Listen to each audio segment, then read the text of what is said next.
ఛానల్ని వీక్షిస్తున్న మీ అందరికీ శుభోదయం.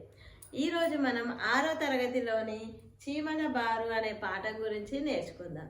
చీమలు అంటే మనందరికీ తెలుసు, మన కళ్ళ ముందు అలా తిరుగుతూ ఉంటే దాన్ని ఎప్పుడు మనం లెక్కలోకి తీసుకోము. చిన్న జీవి చీమ. చీమతో మనకేంటి పని అని ఇంకా అవసరమైతే కరిస్తే నలిపేస్తాం, చంపేస్తాం. ఇది చీమ అంటే మనకు ఉన్న విలువ. మరి బారు అంటే వరుస క్రమము. చీమల బారు గురించి అంటే చీమలు అసలు మనం అనుకుంటాం మనకే చాలా తెలివి ఉంది, నిజమే. కానీ మన దగ్గర ఉన్న తెలివితో మనకి ఎక్కువ ఉపయోగించుకోం. మనిషికి కంప్యూటర్ నాలెడ్జ్ ఉంది, కాళ్ళ నుండి ఎక్కడి వరకైనా తిరగవచ్చు, కళ్ళతో ఎక్కడికైనా చూసేయచ్చు. ఎంతో ఎత్తు మీద ఉన్నాయి. చీమ కన్నా మనం చాలా వస్తువులు చూడగలం, చాలా ప్రాంతాలు తిరగగలం. కంప్యూటర్ నాలెడ్జ్ ఉంది. అన్నింటికన్నా ముఖ్యమైనది మాట్లాడే తెలివి కూడా మనిషికే ఉంది. పక్షుల్లోకెల్లా మనిషికే మాట్లాడే తెలివి ఉంది. అయినా చీమ నుంచి కూడా మనం నేర్చుకునేది చాలా ఉంది అని చెప్పడమే పాఠం యొక్క ఉద్దేశము. మరి చీమ నుంచి నేర్చుకోవచ్చు అని ఎవరు చెప్తున్నారు అంటే పొట్లపల్లి రామారావు గారు మనకు చెప్తున్నాడు. మరి చీమ నుంచి నువ్వేమేమి నేర్చుకుంటావు అంటే చీమల్ని మనం ఎప్పుడు చూడండి ఎట్లా కనిపిస్తాయి, ఒకదాని వెనకాల ఒకటి వరుసగా వెళ్తూ ఉంటాయి. చీమలు ఎక్కడ డిస్టర్బ్ కావు. నా ఇష్టం వచ్చినట్టు నేను, నీ ఇష్టం వచ్చినట్టు అనవు. డిసిప్లిన్, క్రమశిక్షణ వరుసగా వెళ్తాయి. తర్వాత చూడండి, చీమలు ఎప్పుడు ఆగి చూడం. మనం ఆగి ఉన్న చీమను అసలే చూడము. యూనిటీ ఉంటుంది, ఐక్యత. 2-3 చీమలు కలిసి ఆ ఒక్క చక్కెర గడ్డను కూడా గుంజుకొని తీసుకుపోతుంటాయి. ఐకమత్యం ఉంటుంది, క్రమశిక్షణ ఉంటుంది, బద్ధకం ఉండదు. అసలు అట్లా పండుకొని ఉన్న చీమను మనం చూడము. నేనైతే ఇప్పటి వరకు చూడలేదు, మీరు కూడా ఇప్పటి నుండి గమనించండి. చీమ ఆగి రెస్ట్ తీసుకుంటున్న చీమ కనబడదు. అది బద్ధకంగా ఎప్పుడూ ఉండదు. పొదుపు, క్రమశిక్షణ, ఐకమత్యము, బద్ధకం లేకుండా ఈ 5 లక్షణాలని చీమ కలిగి ఉంటుంది. ఇట్లాంటి లక్షణాలు మనం గనక కలిగి ఉంటే మన దగ్గర పేదరికం అనేది ఉండదు అని కవి గారి యొక్క ఉద్దేశం. పాఠం ఇది వచన కవిత. చూడండి. ఓహో మీరెక్కడికి ఓ చిన్న చీమలారా, ఏ సీమకు మీరే గదరి తీరున బారుగట్టి, ఎక్కడికెక్కడికి ఈ సమూహం ఎక్కడికి, కయ్యానిక వియ్యానిక అయ్యారే మీరేగుట, ఒకరి వెనక ఒకరు మిగల ఓరిమితో పోయెదరు, ఎవరో ఏమిము నడిపెడి ఇంగితజ్ఞులింత గనులు, ఎవరో ఒక నేత లేక ఇంత కట్టుదిట్టముగా మనుషులమే నడవలేము మరి మీ పోకడ చిత్రము, పనిపాటలు లేక మీరు ప్రాలుమాని తిరగరహో, ఎక్కడికి ఈ ధాన్యము ఎవరిళ్లకు ఈ ఎగుమతి, మడిమాన్యము లేదు మీకు మరిధాన్యము సమకూర్తురు, కళ్ళముకొక గింజ అయిన కావే కొల్లలు కొల్లలు, ఏ పొలములు తిరిగి ఈ ధాన్యము గూర్చి తిరిగి, ఎవడు చూపె కడు దుర్గమమైన బ్రతుకు బాట మీకు, ఈ వివేకం ఈ పొదవు ఎట నేర్చితిరో కాని, ఈ శిక్షణ మనిషికున్న ఇకలేములు ఎక్కడివి, ఎవరి వద్ద చదవకనే ఈ విద్యటు నేర్చితిరి, కోటి విద్యలైన తుదకు కూటికే కదా మాకైనను, ఏమేమో నేర్వదలచి ఎటకెటకో పోయేదము, కళ్ళ ముందు ఎప్పుడు తిరుగు గనుల కానలేము కదా. నిజంగా చూడండి ఎంత గొప్పగా చెప్పినారో. ఇప్పుడు భావం చూద్దాం. అర్థం, భావం అంటే అర్థం చూద్దాం. మరి ఏం అడుగుతున్నాడు అంటే, ఓహో మీరెక్కడికి ఓ చిన్న చీమలారా, ఏ సీమకు మీరే గదరి తీరున బారుగట్టి, ఈ తీరున అంటే ఈ తీరుగా బారుగట్టి అంటే వరుస క్రమంలో వెళ్తున్నారు. ఓ చీమలారా మీరెక్కడికి వెళ్తున్నారు? ఏ సీమ అంటే ఓ పల్లె, ప్రాంతము, నగరము, పట్టణము, ఏదో ఒక వేరే దగ్గరికి వెళ్తున్నారు కదా. ఈ తీరుగా బారు కట్టుకొని వరుసగా వెళ్తున్నారు, మీరు ఎక్కడికి వెళ్తున్నారు అని అడుగుతున్నారు. ఎక్కడికెక్కడికి ఈ సమూహం ఎక్కడికి, కయ్యానిక బియ్యానిక అయ్యారే మీరేగుట. మీరేగుట అంటే మీరు వెళ్ళేది ఎక్కడికి వెళ్తున్నారు మరి? ఈ సమూహము అంటే ఈ గుంపు ఇంతమంది కలిసి, ఈ చీమలంతా కలిసి మీరు ఎక్కడికి వెళ్తున్నారు? ఎవరితో అన్న కయ్యానిక లేదా వియ్యానిక. వియ్యము అంటే సంబంధం కలుపుకోవడానికి. మనం ఏదైనా ఎవరితో అన్న పెళ్లి సంబంధాలకు వెళ్ళేటప్పుడు ఇల్లు చూడడానికని వెళ్తుంటాం కదా చుట్టాలను తీసుకొని. అట్లా మీరు వియ్యానిక లేదా గొడవకు పోయేటప్పుడు కూడా మనకున్న వాళ్ళని 10 మంది తీసుకొని పోతాం కొట్లాటకి. మీరు వెళ్ళేది కయ్యానికా బియ్యానికా అని అడుగుతున్నాడు. ఒకరి వెనక ఒకరు మిగల ఊరిమితో పోయెదరు, ఎవరో ఏమిము నడిపెడి ఇంగితజ్ఞులు ఇంతగనులు. చూడండి ఎట్లా పోతున్నాయంటే చీమలు. ఒకరి వెనక ఒకరు మిగల అంటే ఒకరిని కాదని మనమైతే బెల్ కొట్టగానే నలుగురం ముగ్గురం ఇష్టమున్న లైన్లలో పరిగెడుతుంటాం. టీచర్ ఉంటేనే 1 by 1. కానీ చూడు మరి మీరు ఎట్లా పోతున్నారు చీమల్ని అంటున్నాడు. ఒకరి వెనక ఒకరు మిగల, అసలు వాళ్ళకి ఎవరూ లేరు, వాళ్ళని గైడ్ చేసే వాళ్ళు లేరు. అయినా ఒకరి వెనకాల ఒకరు ఓరిమితో ఓపికతో నేనే ముందెళ్ళాలి అనకుండా వాళ్ళు వెళ్ళిన తర్వాత వీళ్ళు వెళ్తూ ఉన్నారు. మరి ఎవరో మిమ్మల్ని నడిపేది అంటే మీరు ఇంత డిసిప్లిన్గా నడుస్తున్నారు, ఇంత క్రమశిక్షణగా వెళ్తున్నారు, మిమ్మల్ని నడిపే ఇంగితజ్ఞులు ఇంతగనులు. ఇంగితజ్ఞులు అని అంటే ఒకరి మనసులో ఏముందో తెలుసుకొని ప్రవర్తించేవాళ్ళు. మరి అట్లా మిమ్మల్ని నడిపే వాళ్ళు ఎవరయ్యా? అంత గొప్ప తెలివైన వ్యక్తులు ఎవరు? మిమ్మల్ని నడిపే గొప్ప వాళ్ళు ఎవరు? మీరు ఇంత బాగా వెళ్తున్నారు అని అడుగుతున్నారు. ఎవరో ఒక నేత లేక ఇంత కట్టుదిట్టముగా మనుషులమే నడవలేము మరి మీ పోకడ చిత్రము. చిత్రము అంటే ఆశ్చర్యము. ఎవరో ఒక నేత, నేత అంటే నాయకుడు, లీడర్. ఒక క్లాస్ లీడర్ లేకపోతే క్లాస్ చిందరవందరగా ఉంటుంది. అట్లా ఒక నాయకుడు అనేటోళ్ళు లేకపోతే మనుషులం మేమైతే ఉండలేము. ఇంత కట్టుదిట్టంగా మీరు ఎవ్వరు చెప్పకపోయినా ఒక చీమ దాని వెనకాల ఒకటి వరుసగా వెళ్తుంటే మీరు గమనించండి.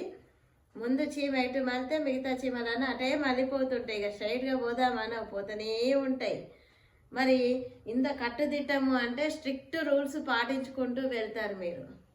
ఎవరో ఒక నేత లేకపోతే మేము మనుషులమే వెళ్ళలేము, కానీ మీరు మాత్రం చక్కగా వెళ్తారు.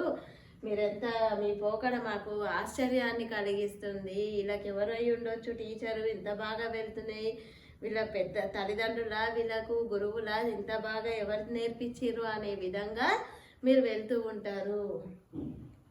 పని పాటలు లేక మీరు ప్రాలుమాని తిరగరహో, ఎక్కడికి ఈ ధాన్యము ఎవరిళ్ళకి ఈ ఎగుమతి. ఎగుమతి అంటే తీసుకురావడం. ఇవి చీమల్ని చూడండి, ఎప్పుడు ఏదో ఒకటి మోసుకొస్తుంటుంది. ఒక గింజని 4 చీమలు మోస్తాయి, ఒక చక్కెర గడ్డని 4 చీమలు మోస్తాయి. అట్లా ఒకటే ధాన్యము, అది ఏదైనా కానివ్వండి, వరి, బియ్యము, చక్కెర, జొన్నలు ఏదైనా సరే ఒకటి దొరికింది అనుకోండి గింజ, దాన్ని మోస్తూనే ఉంటాయి. పని పాటలు లేక మీరు ప్రాలుమాని తిరగరహో. ప్రాలుమాని అంటే బద్ధకంగా, పనికి మాలి. మీరు అట్లా ఉత్తగా పని పాట అనేది ఏంటి అంటే అప్పట్లో పని చేసుకుంటూ పాటలు పాడుకుంటూ పని చేసుకునేవాళ్ళు. మీరు పని లేకపోతే ఉత్తగా అటు ఇటు తిరగారు. మీరు ఎట్లా తిరుగుతారు? మరి ధాన్యాన్ని మోసుకుంటూ తిరుగుతారు. మరి ధాన్యము ఎవరిళ్ళకి ఎగుమతి? మీరు ఈ చక్కెరగడ్డని తీసుకుపోతున్నారు కదా, ఎవరింటికి తీసుకుపోతున్నారు అని అడుగుతున్నాడు. మణిమాన్యము లేదు మీకు మరి ధాన్యము సమకూర్తురు, కళ్ళముకొక గింజ అయినా కావే కొల్లలు. కొల్లలు అంటే ఎక్కువ అని అర్థం. కళ్ళము అని అంటేనేమో మీరు ఊర్లలోకి వెళ్తే వడ్లు, బియ్యం, అది జొన్నలు అవన్నీ కుప్ప పోస్తారు. ఒకడు మంచిగా అలికి పెండతో అలికి దాని మీద నీట్గా ఎండినాక ఈ వరి ధాన్యాన్ని పెడతారు. జొన్నలు, సజ్జలు, కందులు ఇట్లాంటి ధాన్యాలన్నీ పోస్తారు. అవన్నీ ఉంచే చోటుని కళ్ళము అని పిలుస్తారు. కొల్లలు అంటే ఎక్కువ అని అర్థం. మరి మీకు మడిమాన్యం అంటే పొలాలు ఏమీ లేవు, చీమ వ్యవసాయం చేస్తుందా అంటే చెయ్యదు, కానీ గింజలు మోస్తూ ఉంటుంది. మరి ధాన్యము సమకూరుతారు. మీకు పొలాలు ఏమి లేవు కానీ ధాన్యాన్ని సమకూరుస్తావు అంటే ఒక దగ్గర కూడబెట్టుకుంటావు. మరి కళ్ళానికి ఒక గింజ బాబాయి కాడ, ఆబాయి దగ్గర ఈ రూమ్లో ఆ రూమ్లో ఇట్లా తీసుకొని పోయి నువ్వు చాలా ధాన్యాన్ని పోగు చేస్తావు, అంటే చాలా గింజలని జమ పెట్టుకుంటావు. ఏ పొలములు తిరిగి ఈ ధాన్యము కూర్చితివి, ఎవడు చూపే కడు దుర్గమమైన బ్రతుకు బాట మీకు. కడు దుర్గమమైన బ్రతుకు, దుర్గమము అంటే కష్టమైన బతుకు బాట, ఈ బాటలో మీరు వెళ్ళండి అని మీకు ఎవరు చూపింది? పొలాలే లేవు కానీ ధాన్యాన్ని సమకూరుస్తావు. అంటే చీమ వ్యవసాయం చేసి పంట ఏం పండియదు, కానీ ఆ పొలంలో నుండి కనబడిందల్లా తీసుకొని వచ్చి ధాన్యాన్ని సమకూరుస్తుంది. నీకు ఇంత కష్టమైన పని ఎవరు చూపెట్టిరో ఏమో అని చెప్తున్నాడు. ఈ వివేకం ఈ పొదవు ఎడనేర్చితిరో గాని ఈ శిక్షణ మనిషికున్న ఇక లేములు ఎక్కడివి. లేమి, కలిమి అంటే ఉండడం సంపద, లేమి అంటే పేదరికం. మరి మీలాగా మనుషులు ఈ వివేకము అంటే ఈ తెలివి, పొదవు అంటే నీకు ఈ పొదుపు, ఎక్కడ గింజలు కనబడితే ఆ గింజను తీసుకొచ్చి ఒక దగ్గర పెట్టుకుంటారు. మీరు ఎక్కడైనా చీమలు పొయ్యి ఉన్నది చూడండి, దాన్ని తవ్వితే ఆడ మస్తు గింజలు వెళ్తాయి. అదే చెప్తున్నాడు, నీకు ఇంత తెలివి ఎక్కడిది? ఎక్కడో ఉన్న ఒక గింజని 4-5 చీమలు కలిసి పట్టుకొచ్చి ఒక దగ్గర పెట్టుకుంటే ఒకదాని వెనకాల వరుస క్రమం తప్పకుండా మిగతా చీమలన్నీ వచ్చేస్తాయి. ఇంత నడుచుకుంటూ వెళ్ళడానికి క్రమశిక్షణ, కష్టపడి గింజలని సమకూర్చుకుంటాయి. మరి 2 విషయాలు మనం చీమల దగ్గర నుంచి నేర్చుకోవాల్సిన ముఖ్యమైన విషయాలు. అదే చెప్తున్నాడు, నువ్వు ఎట్లా నేర్చుకున్నావో ఈ పొదుపు, ఈ క్రమశిక్షణ కానీ తెలివి కానీ, ఈ తెలివేదో మనిషికి ఉంటే ఇక లేములు అంటే లేదు, పేదరికం అనేది ఎక్కడిది ఉండదు కదా. అంటే మనిషి చూడండి రోజు పని చేసుకుంటే నిజంగా కష్టాలన్నీ తీరిపోతాయి. ఎందుకంటే నీకు రోజు పని చేసుకుంటే డబ్బులు వస్తాయి, నీ ఆకలి తీరుతుంది, బట్టలు కొనుక్కుంటావు, తిండి తింటావు, సంపాదించుకుంటావు. అంటే చీమల్లాగా నువ్వు కష్టపడితే నీకు లేమి అంటే పేదరికం అనేదే ఉండదు, నీకున్న జ్ఞానం మానవుడికి లేదు అని చెప్తున్నారు. ఇంకా ఎవరి వద్ద చదవకనే ఈ విద్యను నేర్చితిరి, కోటి విద్యలైన తుదకు కూటికే కదా మాకైనను. మాకు కూడా కోటి విద్యలు కూటి కొరకే అన్నాడు. విద్యలు అంటే పనులు చేసినా చివరికి దేనికోసము అంటే ఆకలి తీరడం కోసమే, కూటి కోసమే కదా. మరి అట్లాంటిది మరి నువ్వు ఎవరి దగ్గర ఎవరి దగ్గరికి పోలే. చీమ ఒక కాలేజీకి వెళ్ళిందా, ఒక స్కూల్కి వెళ్ళిందా, ఇంకొక దగ్గర కౌన్సిలర్ దగ్గర పోయి ఎట్లా ఉండాలి అని సైకాలజిస్ట్ దగ్గరికి, కౌన్సిలర్ల దగ్గరికి తిరగలే కదా. ఎక్కడైనా కోచింగ్ సెంటర్లకు పోలే కదా, పాఠశాలకు వెళ్ళలే కదా, కాలేజీకి వెళ్ళలే కదా. అంటే నువ్వు ఎక్కడ పోయి నేర్చుకోలే, అయినా నీకు తెలివి బాగా వచ్చింది. ఇంత జ్ఞానం, ఇంత ఆలోచన మనిషికి ఉంటే ఎంత బాగుండేదో. మేం చేసే పనులు కూడా కూటి కోసమే, కానీ మాకు ఇంత తెలివి లేదు. నువ్వు ఎక్కడికి వెళ్ళకపోయినా నీ దగ్గర తెలివి ఉంది. ఏమేమో నేర్వదలచి ఎటకెటకో పోయేదము. మేము ఏదేదో నేర్చుకోవాలనుకుంటాం. చీమల కన్నా మనిషి దగ్గర కంప్యూటర్ నాలెడ్జ్ ఉంది, మాట్లాడే నాలెడ్జ్ ఉంది, ఎన్ని పుస్తకాలు చదివే నాలెడ్జ్ ఉంది, ప్రపంచాన్ని తిరిగే నాలెడ్జ్ ఉంది. చీమ ఎంతసేపు ఉన్నా ఇక్కడ నుంచి ఆ రోడ్డు వరకు కూడా అది పాకలేదు. కానీ మన ప్రపంచం అంతా చుట్టేయగల కాళ్ళు ఉన్నాయి, కళ్ళు ఉన్నాయి, అన్నీ చూసి రావడం తీవ్ర. ఇంత తెలివి ఉంది, ఏదేదో చేయాలి అనుకుంటాం, ఏమి చేయలేకపోతాము. కళ్ళ ముందు ఎప్పుడు తిరుగు గనుల కానలేము కదా. గనులు అంటే గొప్ప వాళ్ళు. మా కళ్ళ ముందున్న మిమ్మల్ని చూసి మేము నేర్చుకోవాలి కదా, కానీ మేము ఇంకా నేర్చుకుంటారేమో. అసలు మిమ్మల్ని మేము లెక్కలోకి కూడా తీసుకోవడం లేదు. చీమలాగా కష్టపడితే మన దగ్గర పేదరికము ఉండదు. చీమలాగా పొదుపు నేర్చుకుంటే పని చేయాల్సిన రోజులలో సంపాదించుకొని ఒక దగ్గర కూడబెట్టుకుంటాము. చీమకి ఇల్లు లేకపోయినా చూడండి, మట్టిలో రాళ్ళ కింద కూడబెట్టుకుంటుంది. దానికి పొదుపు ఉంది, క్రమశిక్షణ ఉంది, కష్టపడే తత్వము ఉంది. ఈ మూడింటిని మనం చీమల దగ్గర నుంచి నేర్చుకోవాలి. బద్ధకం లేదు, ఎప్పుడూ తిరుగుతూనే ఉంటుంది. చీమలు ఆగి ఉన్నది మీరు ఎప్పుడైనా చూసారా? గమనించండి. చీమ ఎప్పుడు ఆగి ఒక చోట కూర్చున్నట్టు ఉండదు. నువ్వు ఏ టైంలో చూసినా పోతున్నట్టే ఉంటుంది. ఈ 4 తత్వాలు, గుణాలని మనం చీమల నుండి కూడా నేర్చుకోవచ్చు అనేది పాఠం యొక్క ఉద్దేశం. మరి వాళ్ళ అర్థమైందా? చీమ నుంచి కూడా మనం ఎంతో కొంత నేర్చుకోవచ్చు అని.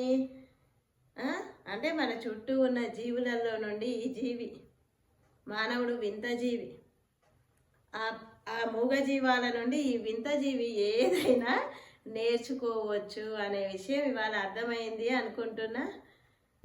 ఈ పాఠం కనుక మీకు నచ్చినట్లయితే లైక్ చేయండి, షేర్ చేయండి, సబ్స్క్రైబ్ చేసుకోండి.